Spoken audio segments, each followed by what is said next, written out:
Hey, Scroll and Sword, welcome back. Today, we are in Psalm 37, 23 through 24, right in the middle of a wisdom psalm written to people who are doing the right thing and still losing ground. Like, this is not a victory psalm, if that's what you were looking for. It's a survival psalm. It's a, get it done psalm. And it speaks directly to what we assume God is doing when life doesn't move in the way that we expect it. Has anybody ever felt like life doesn't go the way you want it to go? Well, Psalm 37 teaches this, says this: the steps of a man are established by the Lord when he delights in his way. Though he may fall, he shall not be cast headlong, for the Lord upholds his hand. And the key word I want you to take your pen and circle, your highlighter, and do your thing with is steps. That's the key word. And the Hebrew word for steps does not mean what we want it to mean. It doesn't mean destiny. It doesn't mean calling. It does not mean final outcome and destination.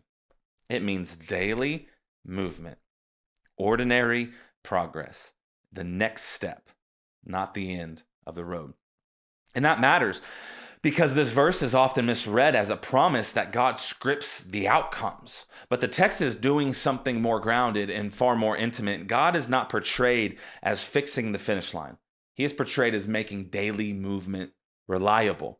The verb translated into established in the English, it carries this idea of like making firm, making steady, or making secure.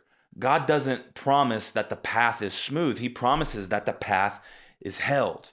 Verse 24, it sharpens this theology even more. It says, when he falls, that's not hypothetical. It assumes stumbling is part of a righteous life. The promise is not that the righteous won't fall, but that falling will not become collapse. The Hebrew construction here allows the paradox to actually stand, falling and not falling at the same time. It's paradoxical, but it's true.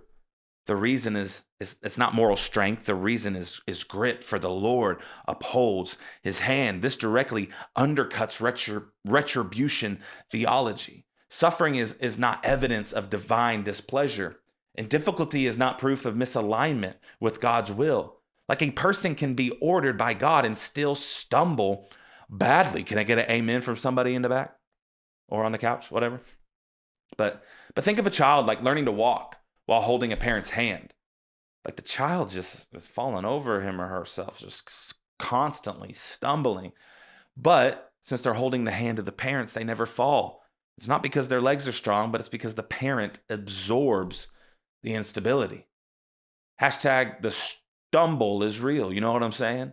The danger is real, but the grip redefines the outcome. That's the theology of Psalms 37. Like, God delights not in perfect performance, but in proximity and closeness and nearness. He takes pleasure in guiding daily movement, not just crowning final victories. And this fits in the wider context of Psalm 37 as well. A psalm is written to people watching the wicked succeed. The instruction is not fight back, prove yourself.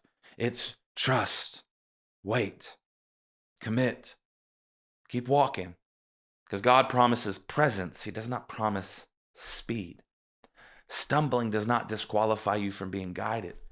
Falling does not mean you have fallen out of God's care, but ordered steps do not mean easy steps. But if God is holding your hand, progress is still happening, even when it feels like you're falling back.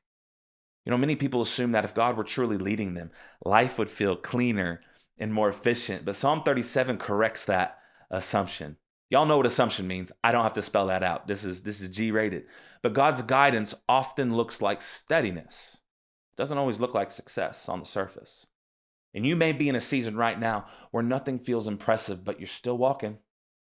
You're still standing. You're still being held.